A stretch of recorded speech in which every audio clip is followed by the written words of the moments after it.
nirefer niya ako, sabi niya sa akin, oh, may openings.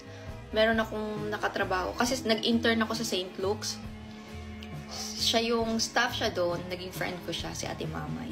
Tapos sabi niya sa akin, yun, nagkatrabaho na siya sa Singapore. Sabi niya, Mads, sabi niya, may opening kami dito, baka gusto mo mag-apply. Oh, chika ka dyan, babe. Nag-apply agad ako. Ang mali ko doon, girl.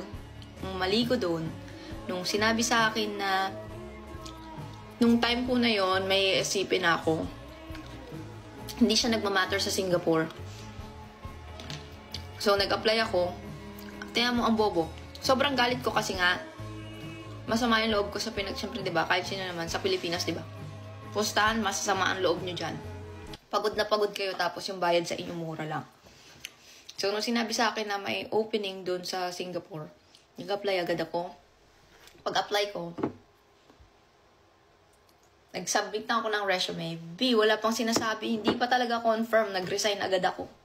Ano ka, B? Ganon yung confidence ko.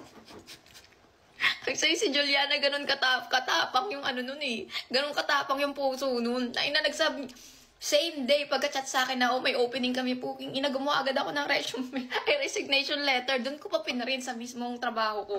Diba? Ganon katapang yung apog ko, ganon katapang. Pero mali ko yun kasi, pagdating ko nga sa Singapore, diba, kwento ko sa inyo, ang tagal bago na-accept. So, wala akong pera. Nangihingi ako sa daddy ko noon. Kawawa parents ko noon. Sobra. Yung dami-dami namin magkakapatid. Kawawa naman. Nakakahiya. No? Grabe yun. Imagine niyo pumunta ako ng... Kasi di ba bawal nang bumalik ng Pilipinas, malalaman nilang may apply ka. Nag-apply ka sa ibang bansa, pahihirapan ka ng embassy ng Pilipinas.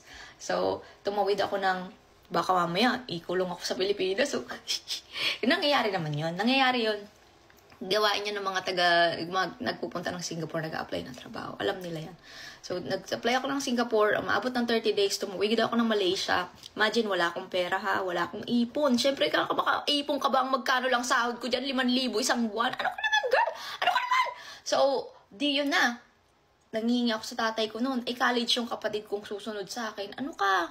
Oh, kawawa yun. Talaga kami noon, gutom. Tapos binabash-bash nyo kami. Walang nakakaya doon. Teka lang, balik tayo doon nga. So, pumunta ako ng Malaysia. Tapos pagdating ng Malaysia, umabot din ng 30 days yun. 30 days lang din po sa Malaysia. Tumawid naman ako ng Thailand. Pagdating ko ng Thailand, na-reject yung kininginang visa ko na-reject yung application ko. No choice. Nagmakaawa na yung daddy ko noon, umiyak na yung daddy ko noon. Sabi niya, anak, umuwi ka na lang. Ako naman kasi noon, bobo ko din. Yung tapang ni Juliana, so nasobrahan din naman kasi, na parang, oy, di na. Siyempre may gusto kang patunayan. Nag-resign kayo. Nagigets niyo ba ako? Ewan ko kung baka ako lang yung ma-pride. Ang tas ng ihi, gano'n. Hindi na ako babalik. Yung parang gano'n. Nagyabang na na nasa Singapore ka na, gano'n. Hindi naman pala na-reject. So, from Thailand, bumalik akong Pilipinas. Tapos, from Thailand, bumalik akong Singapore pala noon. Tumawid akong Singapore. Kasi magre-refresh ulit yung 30 days mo. Pero bago yun, hinarang ako ng immigration ng Singapore. Kasi, nag-apply ka dito, ongoing, ganyan-ganyan. Sabi ko, no, I'm done. Sabi ko, gano'n talaga. Binuksan talaga yung maleta ko. Hinanap ko. Kasi, pag galing ka sa Malaysia, di ko lang alam kasi parang malawakan ng prostitution doon. Di ko lang alam. So, or drugs. I don't know. Basta, na-random check yung bag ko. Pinahirapan ako ng immigration officer. Inopen talaga yung mga damit ko, ganyan.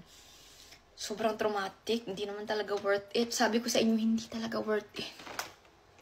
Anyway, so, from Thailand, Singapore, umuwi din ako ng Pilipinas. Tapos, after 2 weeks, na-approve na yung visa ko. Another kalbaryo yun. Kasi, syempre, hindi pa ako nakaka-recover yung parents ko sa finance, sa mga nilabas na pera para sa akin. Kasi, girl, yung pagtawid-tawid kong yun, plane ticket pa lang yun. Paano yung pangkain ko, yung renta ko? Lahat yun, parents ko. Lahat yun sila. Tapos, pagdating ng bumalik ang Pilipinas, hindi ka na naman pwedeng dumiretso ng Singapore. Kasi tatanungin ka naman ng immigration officer dito, kung kayo lumalabas na kayo. Alam niyo yun. Tatanungin ka naman ng immigration officer, kakabalik mo lang, ba't babalik ka na naman ng Singapore?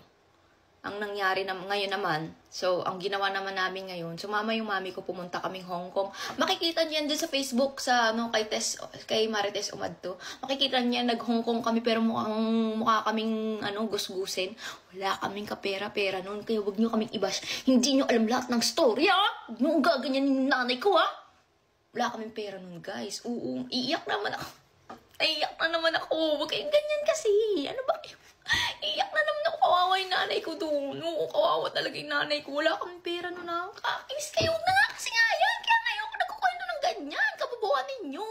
May pera ko ngayon. Magkano ka? Iiyak ako sa inyo. Papasok ako eh. Naiinis ako sa inyo. Ganyan. Kumakain ako. Kawawa kasi yung nanay ko doon. Oo, kawawa yung nanay ko nung nag-Hong Kong kami Kawawa yung nanay ko talaga, sobra. Nauna akong umalis kasi start na yung work ko ng Singapore eh. Tumawid lang talaga ako ng Hong Kong. Hindi ko naman kailangan magbakasyon ng Hong Kong eh. Hindi ka lang talaga makalabas ng Pilipinas na direct to Singapore. So, kailangan mo dumaan ng Hong Kong. Tangin na talaga, grabe yun. Naiwan ko doon yung nanay ko. Wala siyang pera, girl. Ano ka? Nag-aalala talaga ako noon kasi sabi ko, shit, damay pa yung nanay ko. Alam mo yun? Basta, ano ka ba? Kaya kung ano yung meron ako ngayon, dapat talaga kasama yung parents ko kasi lahat binibigay ko talaga sa parents ko kasi sobra naman din talaga yung hirap ng parents ko. Sobra din talaga. Kawawa naman. Kinakawawa niyo yung mga magulang ko. Iniinan niyo, huwag kayong ganyan, ha? Huwag nang ganyan. O, tapos